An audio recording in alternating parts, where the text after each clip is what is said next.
Bonjour à tous, je vous retrouve avec pas mal d'absence et j'ai décidé de vous retrouver aujourd'hui dans un contexte très différent mais avec ma rotation make-up qui sera peut-être le début de ce qui va se passer par la suite sur ma chaîne puisque actuellement je ne vais pas rentrer dans les détails mais ma rotation make-up c'est tout ce qui me reste de tout ce que je pouvais avoir pour l'instant. Donc pour le coup c'est une rotation qui va tourner à fond puisque je vais y revenir sans cesse et sans cesse après avoir s'il y a des choses qui la réintègrent au fur et à mesure avec les fêtes qui arrivent, ce genre de choses qui seront de toute façon bien particulières cette année. Je ne fais pas cette vidéo pour vous expliquer un petit peu les choses. Je pense que tout le monde aura bien compris qu'il y avait beaucoup de changements cette année pour moi et un petit peu plus précipité que prévu. En termes de format de vidéo, de décor, etc., il n'y aura pas grand-chose.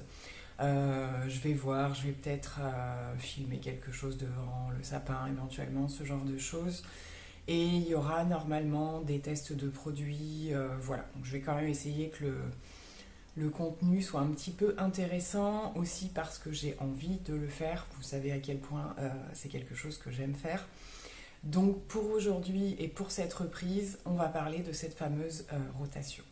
Alors comme vous en souvenez peut-être, la dernière fois que j'ai essayé de faire une rotation, j'ai eu des soucis de vidéo, voilà, ça avait coupé, bref, je ne l'avais pas fait.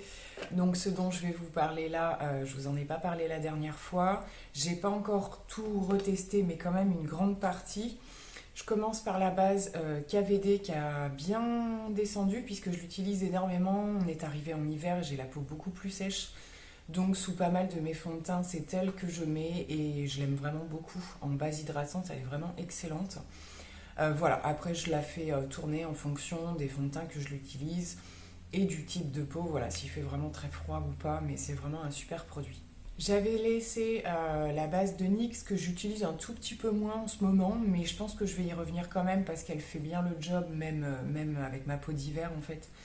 Donc pour le coup, c'est un produit, vous le savez, hein, je vous en ai beaucoup parlé, que j'aime à la folie. Un produit que je suis en train vraiment de terminer, c'est la crème embryolise, hein, la grande classique, les crèmes concentrées. Pareil, quand j'ai vraiment des zones de sécheresse, des périodes où ma peau réclame vraiment beaucoup d'hydratation, c'est elle que je porte. Je vous disais aussi que c'est souvent celle que j'emmène lorsque je fais des ateliers parce qu'elle convient à tous les types de peau. Et en général, ça fonctionne bien, en particulier sur les gens qui font peu de soins. J'ai quasiment terminé ma base de chez Dior, Backstage, que j'aime aussi énormément. Là, je pense qu'une ou deux applications et on va être au bout. Donc, comme vous le voyez, pour le coup, ce sont que ces produits-là avec lesquels je tourne et ceux d'Unique, bien entendu, puisque j'ai mon kit et l'ensemble de mes produits avec moi. Mais pour le coup, elle va être rapidement finie et elle est très bien. En termes de fond de teint, en hiver, je cherche souvent un petit peu plus de couvrance, voire beaucoup plus. Et j'avais ressorti celui de chez Huda Beauty, qui n'est pas le nouveau, mais la version précédente. Je n'ai pas testé la nouvelle version, voir s'il y a une grosse différence ou pas. En tout cas, celui-ci, moi, vraiment, je l'adore. Je ne sais plus comment il s'appelle. Mais en tout cas, en termes de couvrance, on est au top du top. C'est vraiment un fond de teint très couvrant. Et moi qui ne me marque pas, qui, si je mets une bonne base, attention au niveau des bases, ne se déplace pas non plus. J'ai eu les tests avec certaines où c'était un petit peu moins bien, mais là en ce moment il tient super bien. J'ai la teinte Short Braid 200B qui me convient à merveille l'hiver. C'est vraiment un fond de teint coup de cœur en termes de fond de teint couvrant. Comme vous le savez, j'utilise énormément le L'Oréal, hein, le tout dernier qu'ils ont sorti de la marque. Je vous raccroche les vidéos au fur et à mesure que j'ai fait à leur sujet. Alors j'ai deux teintes en fait, puisque celle que j'avais eue en premier était quand même un petit peu foncée. Et j'ai testé dernièrement la plus claire, donc c'est la première teinte. Elle est vraiment très claire, mais pour le coup, je mélange les deux et ça fonctionne plutôt bien. Certainement que l'autre teinte va mieux convenir en été. En tout cas, c'est une merveille ce produit. Je vous en ai vanté suffisamment les mérites. Et c'est vrai que je confirme que dans le temps, à l'application, c'est vraiment un excellent produit, imperceptible sur la peau et qui fait vraiment votre peau en mieux, pas du tout d'effet de matière. La couvrance est modulable, c'est pas quelque chose d'énorme, mais ça fonctionne très bien. J'avais également testé lors d'une vidéo spéciale Nocibé leur CC crème, hein, où j'étais un petit peu plus mitigée dans le sens où j'avais pour référence celle de It Cosmetics et c'est vrai que je trouvais qu'elle lui arrivait pas tout à fait au même niveau. Donc je n'ai pas encore pris de décision concernant ce produit, si je le garde ou pas, affaire à suivre ou si éventuellement lors de prochains tests, je recommence à l'utiliser. Et j'avais également laissé quand même une base plutôt matifiante, hein, celle de Too Faced, la Peach Perfect, que j'aime énormément, mais qui, à cette période de l'année, si j'avais eu le reste de mes produits, je l'aurais retiré parce que, effectivement, en ce moment, je ne cherche pas spécialement à matifier ma peau. Donc, pour le coup, je m'en sers un petit peu moins, mais elle est vraiment très chouette. Et dernier fond de teint, le Fenty, donc la version, le soft matte. Alors pareil, j'ai vu qu'il y avait un nouveau produit qui était sorti, je ne sais pas si c'est le même ou pas, je crois qu'à la place le tube il est en plastique.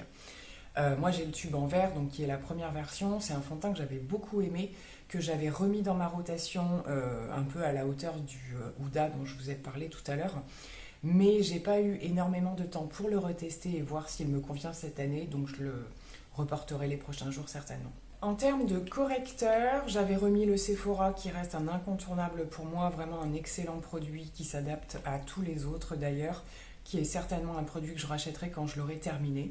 Le Dior Forever que j'aime aussi beaucoup, que j'ai eu, il va pas tarder à avoir 1 an celui-ci, il y en a encore mais en même temps j'ai beaucoup tourné. J'aime beaucoup ce produit, il me convient toujours aussi bien, il est quand même relativement bien couvrant donc il fonctionne, donc pas de souci. Et j'ai dernièrement testé de chez L'Oréal l'accord parfait comme ceci. Alors, je vais continuer mes tests, hein, mais pour l'instant, le premier point négatif, mais je le savais lors de l'achat, c'est l'embout un peu pinceau comme ça qui, pour moi, ne sert pas à grand chose parce que c'est pas avec ça que je l'étale. Et au niveau de la teinte, c'est plutôt compliqué. Ça ressemble énormément à un correcteur, en fait, un petit peu avec des sous-tons orangés. Alors, à l'estompe, ça arrive à aller, mais ça reste quand même assez teinté.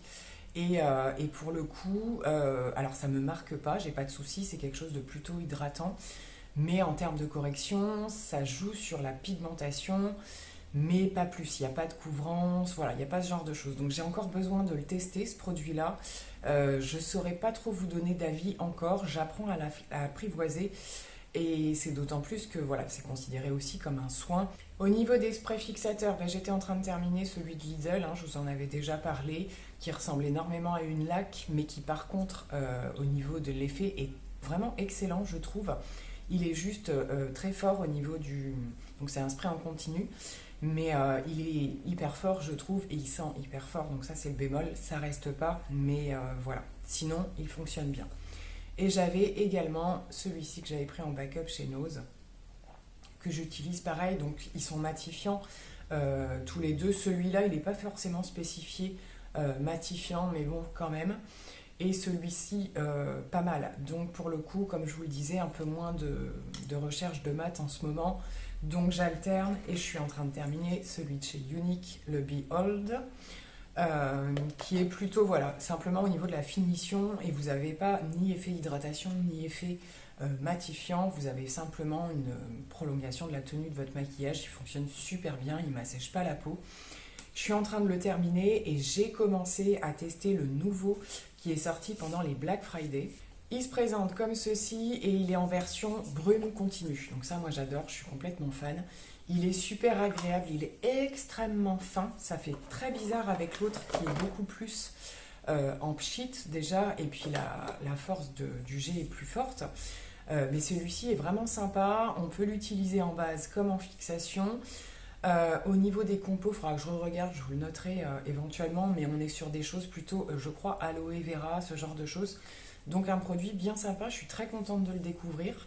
C'est le type de produit que j'adore tester, les brumes. Donc grande contenance, parfait, c'est génial.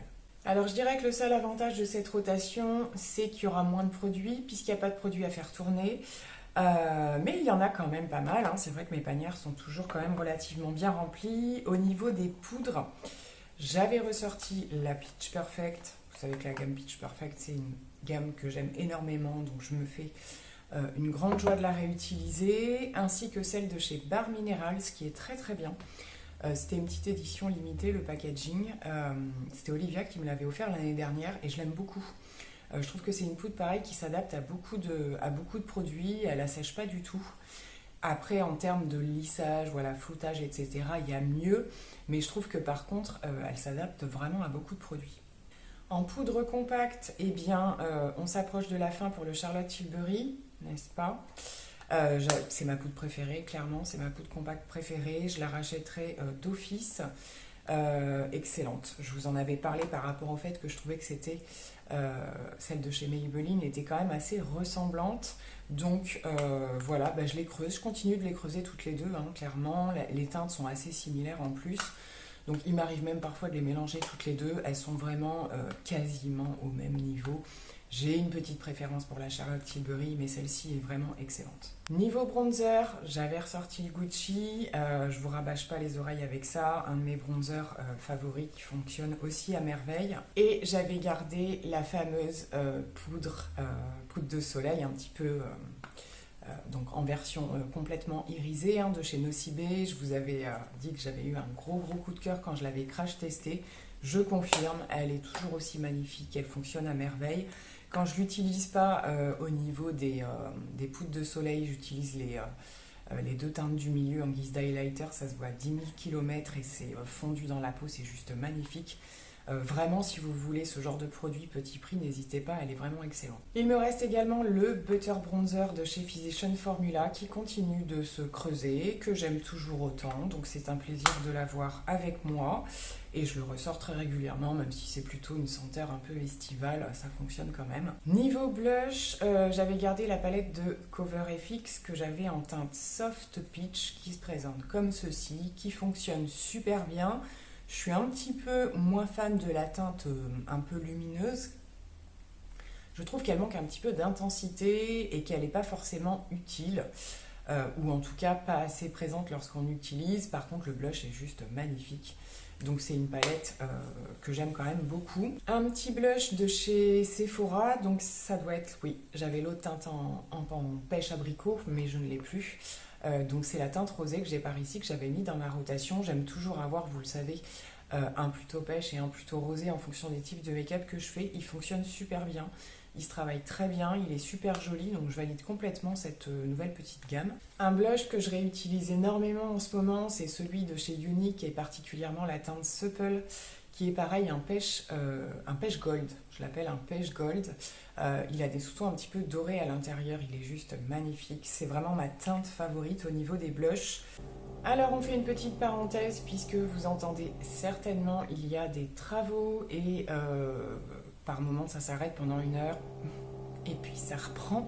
Ça me fait penser à certains vlogs de Salomé qui avait constamment des travaux chez elle et qui n'arrivait plus à filmer. Donc moi, le seul jour où je me décide, ça fait des travaux. On va continuer parce que sinon, je ne vais pas arriver à finir. Je disais donc que j'utilise aussi énormément cette teinte qui est un petit peu plus froide, qui est la teinte séductive. Là, cette fois-ci, c'est un mat. Donc je jongle aussi, ça sachant que ça sort de mes kits. Là pour le coup c'est soit dans mes kits, soit dans ma rotation. Et là en ce moment je les ai un petit peu plus mis. Et pour finir avec les bronzers est arrivé en cours de rotation. Pour le coup c'est ce que je vous disais, c'est ce qui risque de se passer. Ce sont les bronzers qui sont sortis de chez Unique pendant les Black Friday qui se présentent comme ceci. Vous avez un petit miroir à l'intérieur. Et ce sont des bronzers entre poudre et crème en fait. Donc il y a, si je ne m'abuse, 4 teintes. On est sur la fin des Black Friday, donc il y aura au moment où je publierai cette vidéo pas forcément de disponibilité, mais peut-être un retour au catalogue pour 2022. Donc j'en reparlerai bien entendu, mais ils sont juste excellents, ils se travaillent à merveille. La texture est vraiment assez surprenante. Mais pas de soucis de taches ou d'estompe ou quoi, vraiment un joli coup de cœur aussi. Côté highlighter, j'avais ressorti le Cookie de chez Benefit que j'aime toujours autant utiliser. Alors je vous cache pas que du coup, avec la palette de chez Nocibé, ce qu'il y a à l'intérieur, le rose froid là, ressemble un petit peu au Cookie. Mais pas tout à fait la même chose, donc quand je veux du froid, soit c'est là-dedans, soit c'est le cookie, mais ça fonctionne super bien. J'avais également un petit format de chez Becca, la teinte c'est Pop, donc pareil, ça a beau être des petits formats en highlighter, je trouve que clairement ça suffit largement. C'est des highlighters hyper pigmentés, on n'en utilise pas beaucoup, donc je suis ravie de pouvoir le reporter. Et celui également de chez Colourpop dans la collection Tinkerbell, qui se présente comme ceci, qui est un petit peu plus compliqué à travailler dans le sens où voilà, vous avez un produit, pareil, là plutôt pour le coup crémeux et qu'il faut travailler de différentes manières, avec les doigts, avec l'éponge, ça fonctionne un petit peu moins bien avec le pinceau. Donc voilà, j'avais voulu retenter parce que la teinte, je la trouvais juste magnifique. Après, c'est pas ma catégorie de produits préférée, c'est pas la première fois que je les teste, c'est les blushs que je connais un petit peu moins. Mais voilà, pour le coup, c'était quand même un superbe highlighter. On va passer aux palettes et ben, il n'y aura qu'une panière. Voilà, j'ai pas mal de choses quand même, mais c'est vrai que du coup, voilà, je redécouvre au fur et à mesure ce que j'avais mis, puisqu'il n'y en aura pas pour l'instant de prochaines. J'avais remis de chez Morphe la palette, je vous en avais parlé, il me semble, assez souvent quand même, qui est celle-ci et qui est une palette idéale automne-hiver, hein, clairement. Voilà, une palette de fard très très sympa à travailler, beaucoup de teintes chaudes, quelques teintes froides quand même, mais beaucoup moins. Voilà, donc on pioche dedans pour n'importe quel type de make-up, ça fonctionne. J'avais gardé la Stone Cold qui, elle, pour le coup, est beaucoup plus froide, hein, de chez Colourpop également. Donc ça, c'est parfait parce que du coup, voilà, pour faire des gris, des choses comme ça, des choses bien froides, ça fonctionne aussi super bien. La Together We Grow de chez Zoeva, dont on a peu entendu parler finalement. Alors, c'est une palette de nude, mais c'est une très très belle palette. Je l'ai utilisée pas mal de fois, je l'aime beaucoup. Il y a des verres très sympas à l'intérieur qui sont plutôt doux, mais quand même super intense en termes de pigmentation. C'est un régal cette palette. La Going Coconut de chez Colourpop, il y a pas mal de Colourpop. C'est celle avec laquelle je me suis maquillée aujourd'hui. Alors soit je fais des dégradés, soit je fais des smoky marron, il y a moyen de tout faire avec celle-ci. Le plus foncé ici est quand même assez intense, même pour faire un trait de liner ou quoi, ça fonctionne. Je fais tout un tas de choses avec cette palette. C'est très nude, mais c'est super efficace. La petite Natasha Denona que je n'ai pas retestée depuis... Est-ce que je l'ai retestée depuis que je vous ai fait la vidéo? Je sais plus. Je vous la raccrocherai en tout cas si vous voulez voir ce que j'avais fait avec. Mais je vais la réutiliser, rien que pour le vert, parce que c'est juste une merveille. Mais même les fois où je veux un nude avec une touche de doré ou quoi, elle fonctionne super bien, même sans le vert pour le coup. Et celle qui prend un petit peu plus de place, mais que je suis quand même contente d'avoir avec moi, c'est celle de chez Martin Cosmetics, qui a d'ailleurs sorti une petite collection de petites palettes qui m'intrigue beaucoup, je dois dire. Celle-ci, je l'adore. Pareil, je vous raccroche la vidéo. J'ai fait plusieurs make-up avec. Ça reste du make-up intense, mais c'est très joli. On ne va pas revenir sur le détail des palettes, hein. Voilà, je vous refais simplement ce qui va continuer de tourner sur les maquillages que je peux réaliser. Une de chez Sephora qui est pour moi une incontournable, hein, la Vivid Earth. Je ne sais plus si je vous l'avais raccrochée la dernière fois que je l'avais mis dans ma rotation, si elle existe encore, mais il me semblait que oui, c'est une merveille cette palette. C'est une merveille, les verts sont juste magnifiques, le kaki, c'est un vrai kaki quoi. Et vraiment, je la ressors tous les ans, ça fait pas mal de temps que je l'ai, c'était une vraie pépite. J'utilise beaucoup les petites palettes, pareil, des Black Friday, hein, de chez Unique. Donc ça, il n'y a pas de garantie que ça ressorte tout de suite. C'était les nouveaux packaging comme ça que vous déployez un petit peu. Ça s'est beaucoup fait, hein. C'est Tarte qui avait sorti ça dans les premiers temps au niveau des blushs et tout. Et puis, ils ont un petit peu suivi le mouvement. Donc vous la repliez et elle se présente comme ceci. Donc par contre, je trouve que c'est super pratique à ranger. Donc je dois toutes les avoir, mais il y en a une que j'ai pas encore reçue, c'est celle qui a les tons les plus cuivrés. Ici, c'est celle qui a les tons les plus froids, qui est magnifique. Ça reste des choses quand même assez faciles à travailler, même pour porter au quotidien. Et celle-ci qui m'avait fait un coup de cœur dès le départ, hein, clairement, avec son vert et son marron. Ce marron, il est juste dingue en termes de pigmentation, mais truc de fou. Je ne vous la swatche pas, même si voilà, j'avais pas fait de vidéo démonstration ou quoi, à part sur les réseaux sociaux, puisque j'attends effectivement de voir si ce sont des produits qui vont revenir ou pas, et quand éventuellement. Il me reste les deux chromiums que j'avais de chez Natasha Denona que j'ai pas utilisés depuis super longtemps puisque j'ai pas eu l'occasion de refaire des gros maquillages ni forcément la motivation, je vous le cache pas pour l'instant, on verra ça plus tard. Tout ce qui est voilà avec même les scotch et tout, j'ai des moments où j'ai très envie et puis d'autres où j'ai pas le courage tout simplement. Ça c'est des produits que je peux très facilement intégrer aussi même avec juste le produit en question, donc vraiment des produits que je suis ravie d'avoir. Et quelques petits monos de chez Sephora dont je vous en ai parlé aussi, hein, c'est ceux que j'avais reçus cassés à un moment donné qui m'ont été renvoyés en excellent état. Dans les nouvelles teintes un petit peu marbrées comme ça. Donc j'avais celui-ci et le plus clair qui est magnifique en coin interne aussi celui-ci. Et l'incontournable, hein, le froid là un petit peu métallique, la teinte 08 qui se présente comme ça et qui est aussi juste magnifique. Alors ils ont quand même un petit peu changé la recette, hein, entre guillemets. Je trouve quand même qu'ils ont un petit peu moins d'intensité que la première version. Ça reste de très beaux fards, mais on a perdu un petit chouïa de quelque chose quand même. Je pense que j'en ai terminé au niveau palette. Après, comme je vous le disais, il y a tout ce que je fais tourner au niveau d'Unique, en particulier cette palette-ci qui est la toute dernière, la numéro 9, qui elle pour le coup est définitivement au catalogue et qui est une palette que je vous avais présentée pas en vidéo mais sur les réseaux, qui est une palette de tons quand même plutôt froid, mais on a quand même des marrons qui peuvent nous faire un make-up très nude sans partir voilà, dans des rosés ou ce genre de choses. Elle est vraiment hyper multifonction je trouve. Pareil, je vous la swatche pas, par contre je vous glisserai peut-être des swatchs que j'ai pu réaliser puisque j'en ai plusieurs qui sont tout simplement neuves et que je ne veux pas me mélanger les pinceaux, c'est déjà compliqué en termes d'organisation, on ne va pas en rajouter en plus. Donc concernant mon Project Pan, eh bien je vous en reparle pas ici puisque je ne l'ai pas, mais il y a eu des choses quand même de terminées, donc je pense qu'on refera le point à un moment donné. Il y avait particulièrement le fond de teint de chez Catrice, je vous le raccroche par ici, et qui faisait partie des produits que j'avais très envie de racheter parce que je les ai vraiment adorés, donc lui je l'avais terminé. Et pour le reste, voilà, ma mémoire va me faire défaut, donc je ne voudrais pas vous dire n'importe quoi. Je ferai certainement un point lors d'une prochaine rotation, parce que c'est sûr que là, c'est un petit peu un signe de la vie qui me fait dire que ma rotation, vraiment, pour le coup, je suis ravie de l'avoir faite et de l'avoir eue, puisque ça me permet de l'avoir avec moi, tout simplement. Voilà, j'imagine voilà, que vous en posez pas mal au niveau des questions, mais en tout cas, ça viendra plus tard. Il en est que j'en suis là aujourd'hui et que j'essaye de revenir parce que YouTube me manque beaucoup. Et voilà, j'ai envie de faire pas mal de choses. Ce sera différent, mais c'est pas quelque chose que je vais lâcher. Voilà, ça me tient à cœur, vous le savez. Donc, en tout cas, je vous remercie d'être peut-être encore au rendez-vous. Je fais plein de gros bisous et je vous dis certainement à bientôt. Bye!